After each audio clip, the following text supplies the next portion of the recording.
to apologize to all Filipino Americans that I endorse Donald Trump. Me and also my good friend Victor Martin Soriano, Best Pills, Arnel Guerrero Castillo, and even my American friend Mike, oh, who was endorsing Donald Trump, oh, last 2024.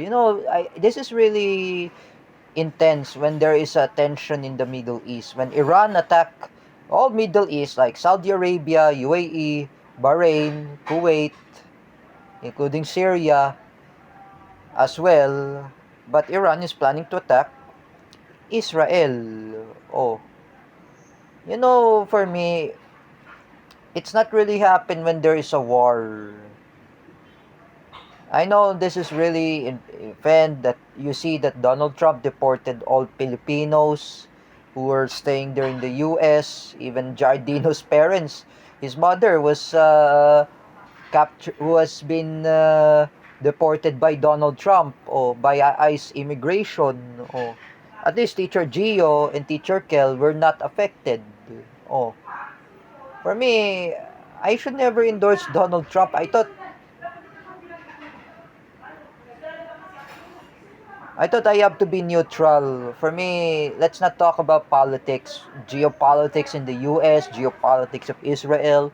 I hope Israel and Iran make peace, world peace.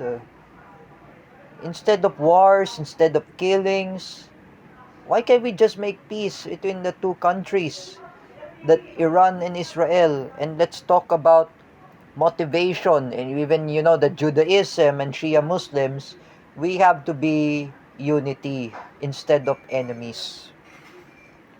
As we are saying, when Iran is in danger, we have to be show unity. That's what I said before. Unity is the unity. I hope there will be peace between Iran and Israel.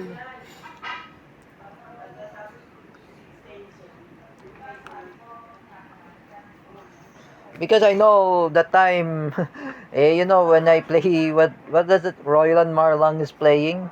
Roylan pretends like Israel. Me, I pretend like Iran. They're battling at, in pandemic, when Luis Cabales is still my arch enemy since the time. Oh, when Luis Cabales said, so, wag kayo puro away ibang ibang Middle East, like he said that, like Iran and Israel. Why can't we just stop fighting? Oh, it's simple. Look at North Korea and South Korea, under by Moon Jae-in or Lee Jae-myung. Oh, they are showing unity and peace. Oh, but Israel and Iran, they should stop fighting. It all matters. Oh, when you start the Iran nuclear deal, make peace and revive the Obama era Iran nuclear deal when the time of Donald Trump administration. Let's stop fights. We don't want war. Teacher Joy says to me, when there's a war, she doesn't like war.